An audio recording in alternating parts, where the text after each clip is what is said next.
அன்பு அது பகல் போல் மனம் பரவும்,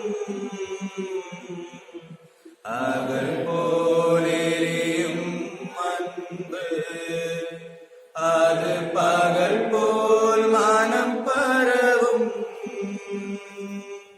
நீலையாய் உன்னை நினைத்தார் நான் மலையாய் உயர்வடைவேன்,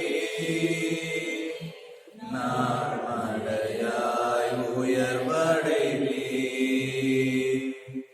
தலைவா உன்னை வணங்க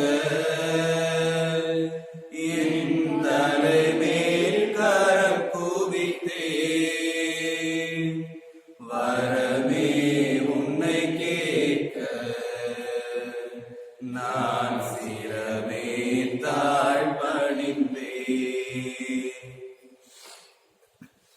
தந்தை மகன் தூயாவியாரின் பெயராலே ஆமென். நம் ஆண்டவராகிய இயேசு கிறிஸ்துவின் அருளும் கடவுளின் அன்பும் தூயாவியாரின் நட்புறவும் உங்கள் அனைவரோடும் இருப்பதாக.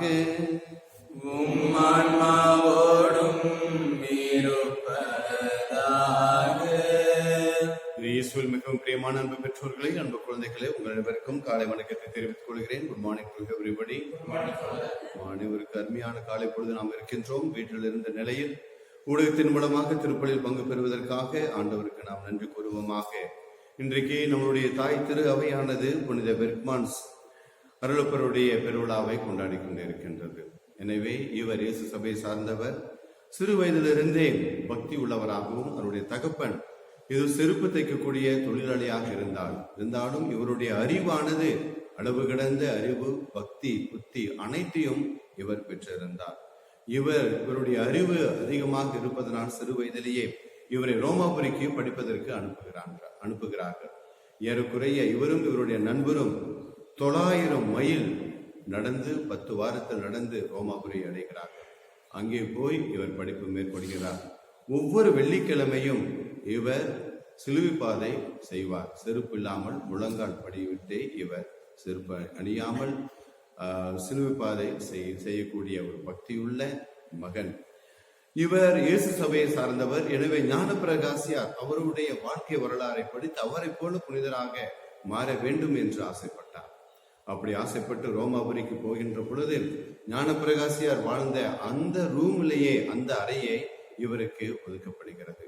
எனவே இவர் சொல்லுவார், ஒரு புனிதருடைய அறையில் தங்குவதற்கு எனக்கு இதோ இடம் கொடுத்திருக்கின்றார்கள். ஒருவேளை நான் புனிதராகவில்லை என்றால், இந்த காலகட்டத்தில் நான் இங்கே இருந்து படித்து புனிதர் ஆகவில்லை என்றால் ஒரு பொழுதும் ஆக முடியாது என்று சூளுரைத்து தேவதாயிடம் அதிக பக்தி உள்ளவராக இருந்தார். இறுதி வரை அவர் நல்ல விதமாக படித்து அதற்கு பிறகு பல பேரை இறைவனுடைய அன்புக்குள் கொண்டு வந்து கடைசியில் அவர் மரிக்கின்றார். மரிப்பதற்கு முன்பாக அவர் சொல்லுகின்றார், என்னிடத்தில் ஏதோ பாடுபட்ட சுரூபம் சிலுவையையும் இன்னுமாக ஜெபமாலையையும் இன்னுமாக இந்த சபையினுடைய சட்டத்திட்டம் உள்ள அந்த புத்தகம், இந்த 3ஐயும் என்னிடத்தில் கொடுங்கள், நான் அமைதியாக உயிரை ஆண்டவருக்கு ஒப்படைப்பேன் என்று.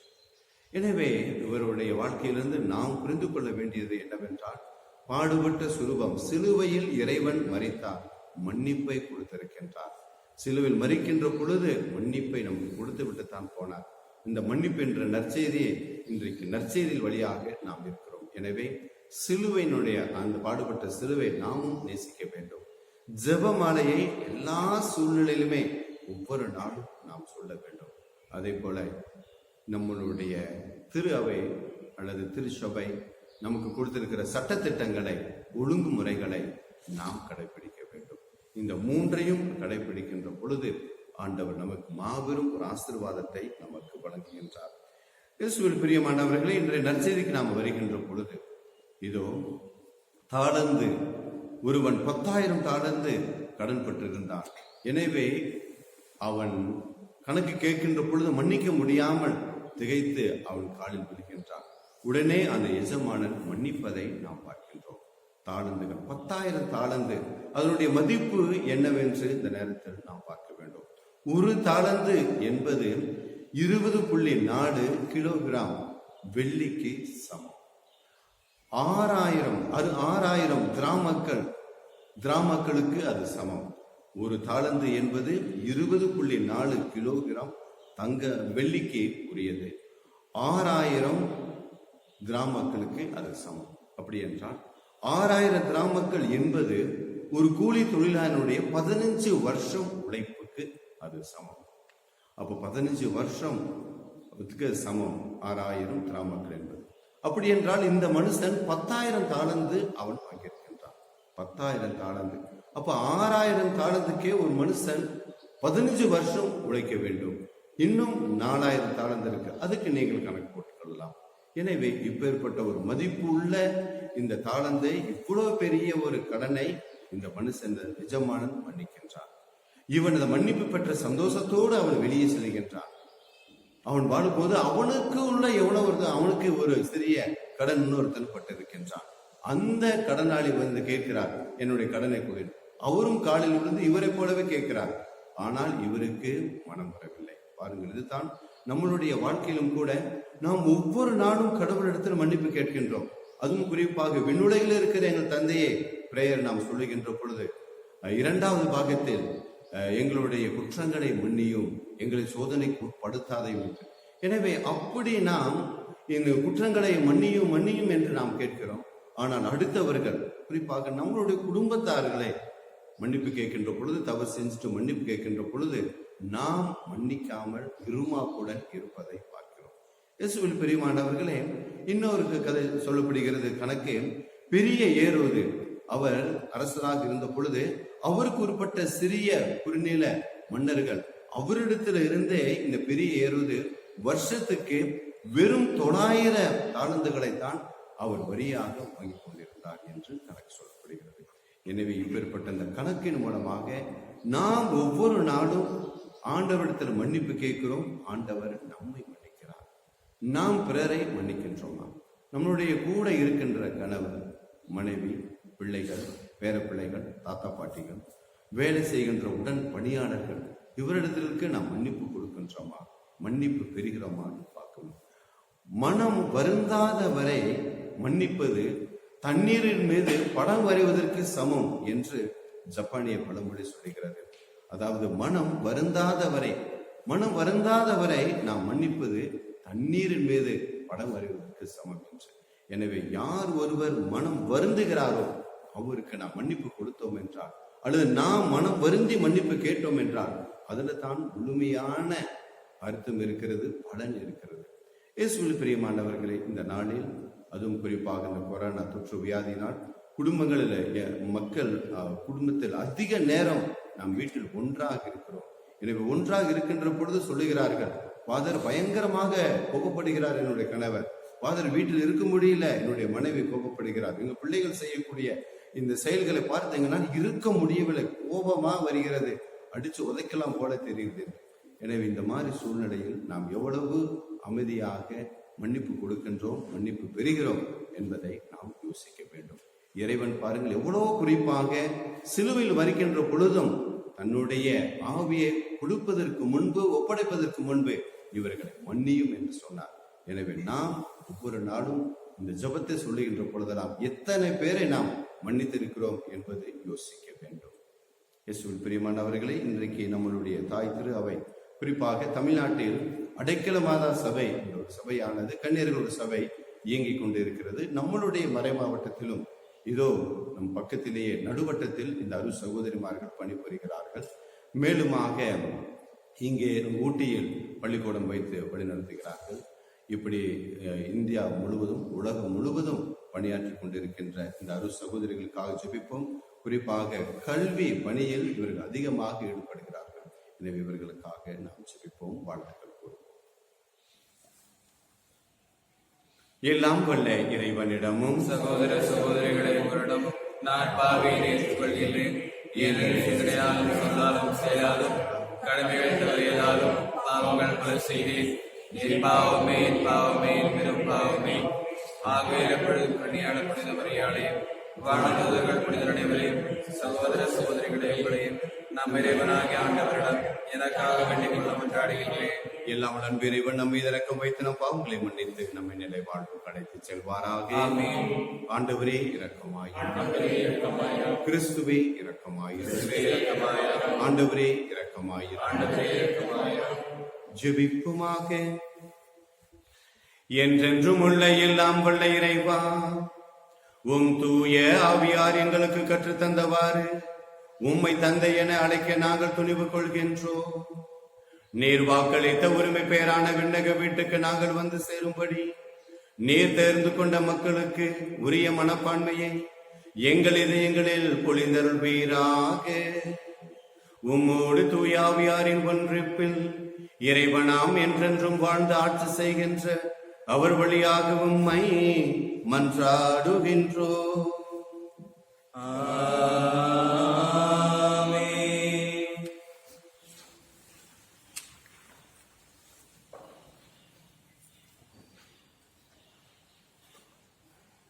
முதல் வாசகம்.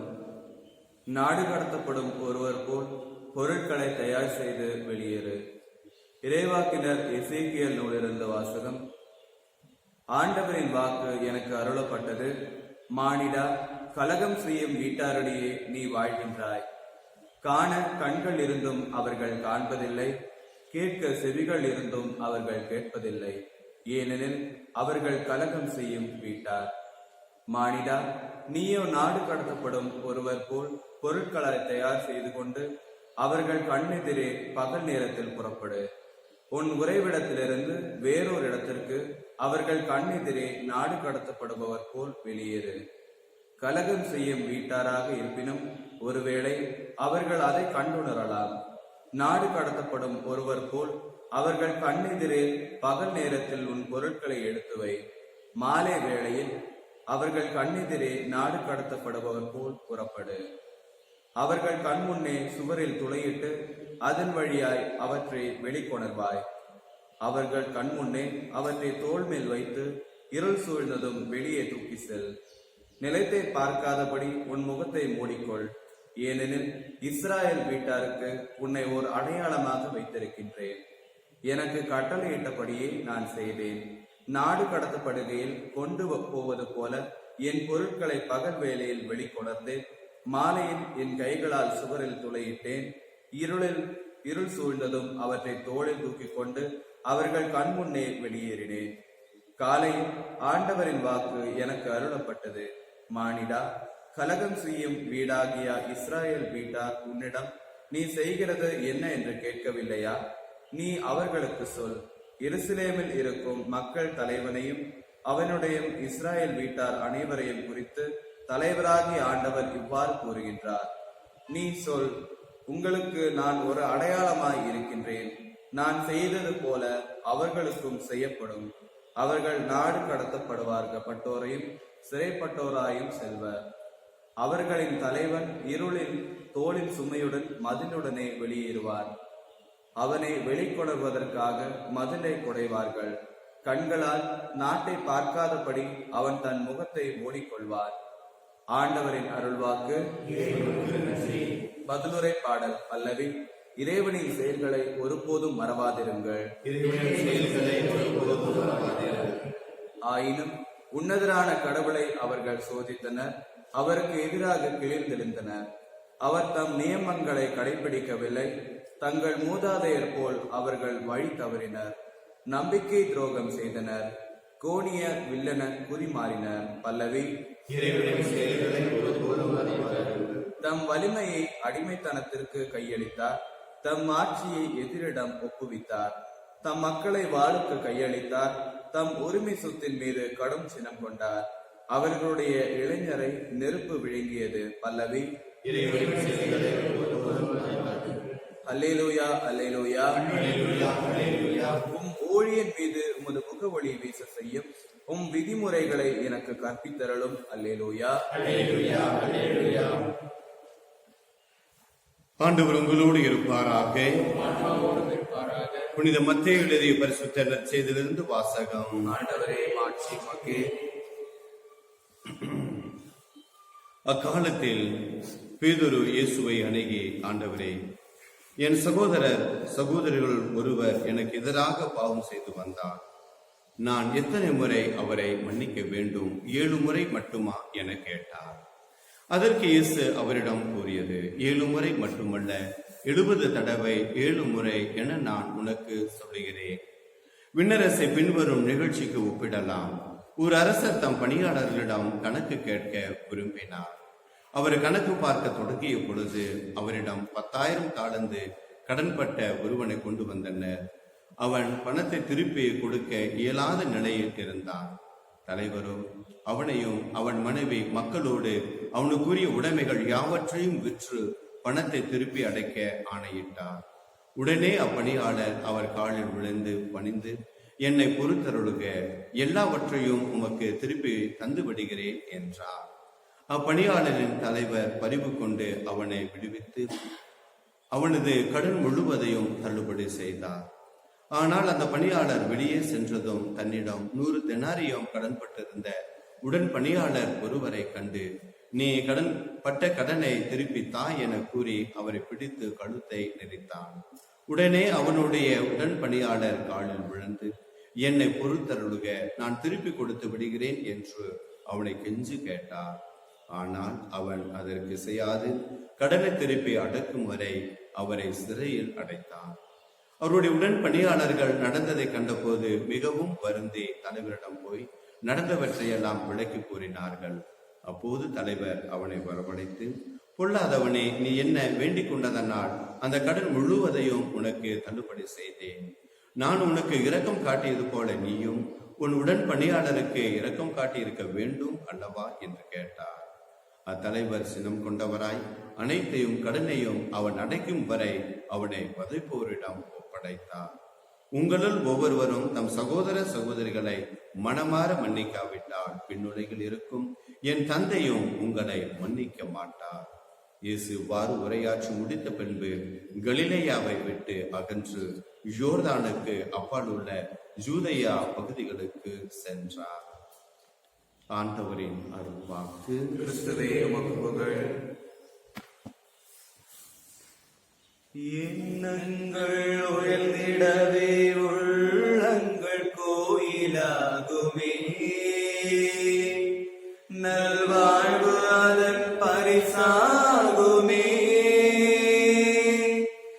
எண்ணங்கள் உயர்ந்திடவே உள்ளங்கள் கோயிலாகுமே, நல்வாழ்வு அதன் பரிசாகுமே.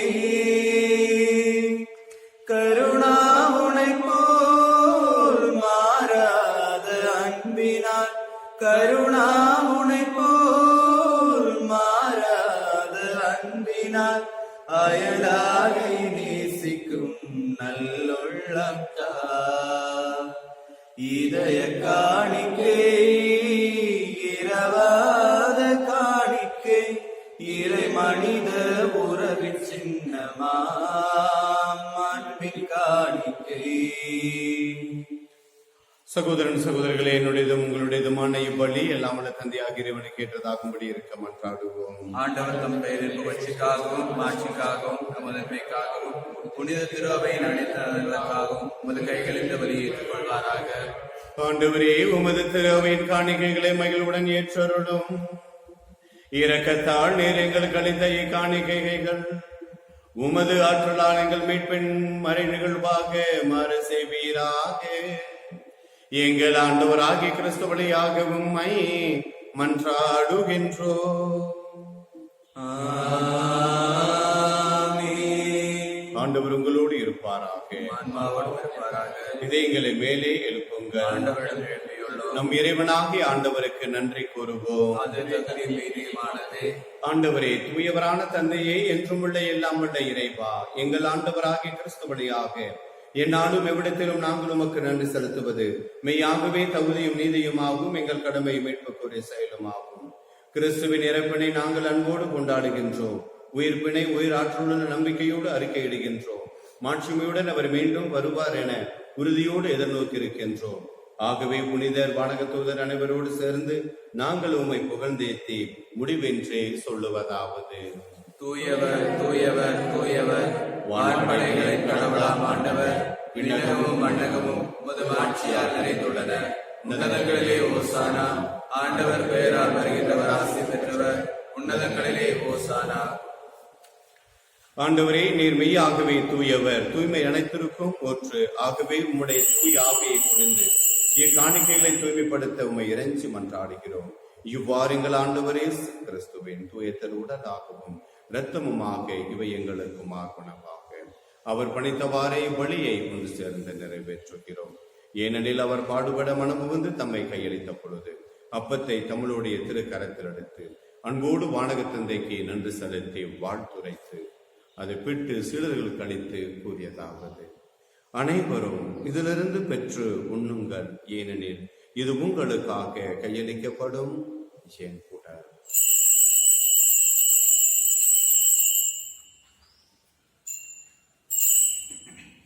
அவ்விடமே இரவு விருந்தை அருந்திய பின் கிண்ணத்தையும் எடுத்து மீண்டும் உமக்கு நன்றி செலுத்தி வாழ்த்துரைத்து தம் சீடர்களுக்கு அளித்து கூறியதாவது: அனைவரும் இதிலிருந்து பெற்று பருகுங்கள், ஏனெனில் இது புதிய நிலையான உடன்படிக்கைக்கு என் இரத்தத்தின் கிண்ணம். இது பாவ மன்னிப்புக்கென்று உங்களுக்காகவும் பலருக்காகவும் சிந்தப்படும். இதை என் நினைவாக செய்யுங்கள்.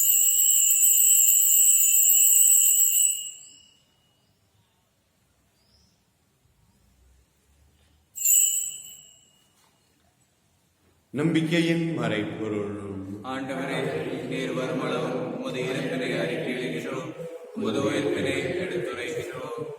ஆகவே ஆண்டவரே, நாங்கள் கிறிஸ்துவின் இறப்பினையும் உயிர்ப்பினையும் நினைவு கூர்ந்து வாழ்வு தரும் அப்பத்தை மீட்பளிக்கும் கிண்ணத்தையும் உமக்கு ஒப்புக் கொடுக்கின்றோம். உம் திருமண் உமக்கு ஊழியம் புரிய தகுந்தவன் எங்களை ஏற்றுக்கொண்டீர். எனவே உமக்கு நாங்கள் நன்றி செலுத்துகின்றோம். மேலும் கிறிஸ்துவின் உடலிலும் இரத்தத்திலும் பங்கு கொள்ளும் எங்களை தூய் ஆவியானவர் ஒன்றுபடுத்த வென்றும் என உம்மை தாழ்மையுடன் இறைஞ்சி மன்றாடுகிறோம். ஆண்டவரே, உலகெங்கும் வரவிருக்கும் உமது திரு அவையை நினைவு கூர்ந்தருளும். எங்கள் திருத்தந்தை பிரான்சிஸ், எங்கள் மறை மாவட்ட ஆயர் அமல்ராஜ், எல்லா திருநிலையினர் ஆகிய அனைவரோடும் உமது திரு அவை அன்பில் நிறைவு பெற செய்தருளும். மேலும் உயிர்த்தலும் எதிர்நோக்குடன் துயிர் கொள்ளும் எங்கள் சகோதரன் சகோதரிகளையும் இறந்தோர் அனைவரையும் இரக்கத்துடன் நினைவு கூர்ந்து உமது திருமக ஒளியினுள் ஏற்றருளும். எங்கள் அனைவர் மீதும் இரக்கமாயிரும்.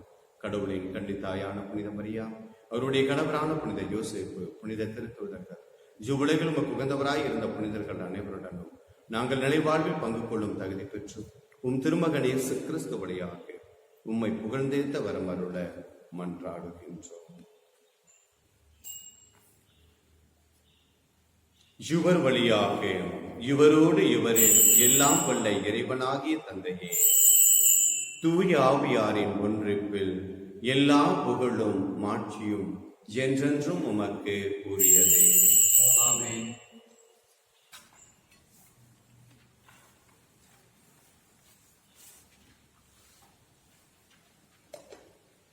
இந்த நாளில் பிறந்த நாள் கொண்டாடக்கூடியவர்கள், திருமண நாள் அனுசரிக்கிறவர்கள், இன்னுமாக நம்முடைய குடும்பத்தில் மரித்த உற்றார் உறவினர்கள், நம்முடைய பெற்றோர்கள், நம்முடைய ஆன்மாக்களுக்காக நாம் செபிப்போம். விண்ணுலகில் இருக்கிற எங்கள் தந்தையே, உமது பெயர் தூயதென போற்றுக, உமது ஆட்சி வருக, உமது திருவுளம் விண்ணுலகில் நிறைவேறுவது போல மண்ணுலகிலும் நிறைவேறுக. எங்கள் அன்றாட உணவை இன்று எங்களுக்கு தாரும். எங்களுக்கு எதிராக குற்றம் செய்வோரை நாங்கள் மன்னிப்பது போல எங்கள் குற்றங்களை மன்னியும். எங்களை சோதனைக்கு உட்படுத்தாதையும் தீமையிலிருந்து எங்களை. ஆண்டவரே, தீமை அனைத்தும் இருந்தும் எங்களை விடுவித்து எங்கள் வாழ்நாளில் அமைதியை கனிவுடன் அருள உம்மை மன்றாடுகிறோம். உமது இரக்கத்தின் உதவியால் நாங்கள் பாவத்திலிருந்து எப்பொழுதும் விடுதலை பெற்று யாதொரு கலக்கமும் என்று நலமாய் இருப்போமாக. நாங்கள் எதிர்நோக்கி இருக்கும் பேரின்பத்திற்காகவும் எம் மீட்பராக இயேசு கிறிஸ்துவின் வருகைக்காகவும் காத்திருக்கின்றோம். ஏனெனில் ஆட்சியும் வல்லமையும் மாட்சியும் என்றென்றும் உமதே. ஆண்டவராக இயேசு கிறிஸ்துவே, அமைதியை உங்களுக்கு விட்டுச் செல்கிறேன், என் அமைதியை உங்களுக்கு அளிக்கிறேன் என்றும் திரு தூதர்களுக்கு மொழிந்தீரே. எங்கள் பாவங்களை பாராமல் உமது திரு அவை நம்பிக்கையை கண்ணோக்கி உமது திருவுள்ளத்துக்கு ஏற்ப அதற்கு அமைதியும் ஒற்றுமையும் அளித்தருள்வீராக. என்றென்றும் வாழ்ந்து ஆட்சி செய்கின்றவர் நீரே. ஆமென். ஆண்டவருடைய அமைதி உங்கள் அனைவரோடும் இருப்பதாக. இறைவன் தரும் அமைதியை பெற்று பகிர்ந்து கொள்ளுவோம். அமைதி உண்டாகுக. உலகின் பாவங்களை போக்கும் இறைவன் சுமரியே, எமது இரக்கம் வையும். உலகின் பாவங்களை போக்கும் இறைவனின் செம்மறியே எம்மை இரக்கமையும். உலகின் பாவங்களை போக்கும் இறைவனின் செம்மறியே எமக்கு அமைதியை அருளும்.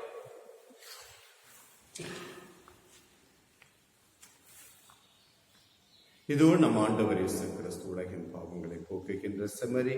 இந்த செம்மறியின் திருவிருந்தருக்கு அழைப்பு பெற்ற நாம் அனைவரும் பேறு பெற்றோர். ஆண்டவரே, நான் சுதேற்றவன், ஆனால் போவார்கள் மட்டும் சுதேறும் எனது ஆன்மா நலமடையும். ஆண்டவரே, உம்முடைய திருவுடலை கொடுக்கின்ற அனைவருக்கும் நிலை வாழ்வு தருவீராக. ஆமென்.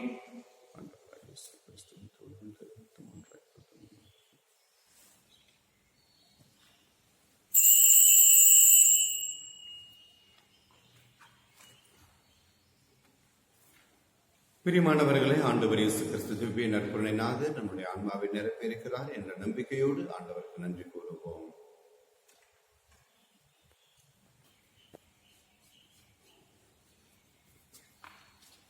இளைஞராண்டுக்கான ஜெபம். எங்கள் தாயும் தந்தையுமான இறைவா, இளமையுடன் எம் திரு அவையும் சமூகம் இயக்க இளைஞர்களை கொடையாக வழங்கியமைக்கு நன்றி கூறுகின்றோம். அவர்களில் இளைஞர் இயேசு உயிராற்றலுடன் இருந்து வாழ்கிறார் என்பதை கண்டுகொள்வதற்கு தூயாவியாரை எங்கள் பொழிவதற்காக நன்றி கூறுகின்றோம். எம் இளைஞர்கள் இயேசுவோட நட்புறவிலும் உடன்வாழும் மனிதரோட தோழமையிலும் வளரச் செய்கிறோம். உடன் பயணிக்கும் மூத்தவருடைய வழிநடத்துவதில் மன்சார பண்பாட்டு பெயர்களை பேணி காத்தது, தற்சார்பு பொருளாதாரத்தை உருவாக்க உறுதி தந்திரலும், போதைப் பொருட்களுக்கும் தவறான செயல்களுக்கும் இடப்படாமல் ஆற்றுமிகு ஆளுமையை உருவாக்க செய்திருளும். இயற்கை ஊடகங்களை பொறுப்புணர்வுடன் கையாண்டு முன்னர் செய்தி பணிக்கு பயன்படுத்த அருள்தாரும். ஜாதி மத வேறுபாடுகளையும் பாலின பாகுபாடுகளையும் அகற்றி சமத்துவ சமூகம் படைக்க வழிகாட்டியர்களும். இயற்கையோடு நல்லுறவு கொண்டு சுற்றுச்சூழலை பாதுகாத்து சமூக அக்கறையும் அரசியல் ஈடுபாடும் கொண்டு அழைத்தலை தெளித்து தேர்ந்து கொள்ள கல்வி தந்திரலும். இவ்வாறு இளைஞர் இயேசுவின் மனநிலையில் ஆற்றலோடு மாற்றம் நோக்கி பயணிக்கும் நல்ல இளைஞர்களாக வாழ செய்திருளும். ஆமென். ஜெபிப்போமாக. ஆண்டவரே, நாங்கள் உட்கொண்ட இந்த திரு உணவு எங்களை உம்மோடு ஒன்றிருக்க செய்து எங்களுக்கு மீட்பளிப்பதாக. அது எங்களை உமது உண்மையின் ஒளியில் உறுதிப்படுத்துவதாக. எங்கள் ஆண்டவராகிய கிறிஸ்து வழியாக உம்மை மன்றாடுகின்றோம்.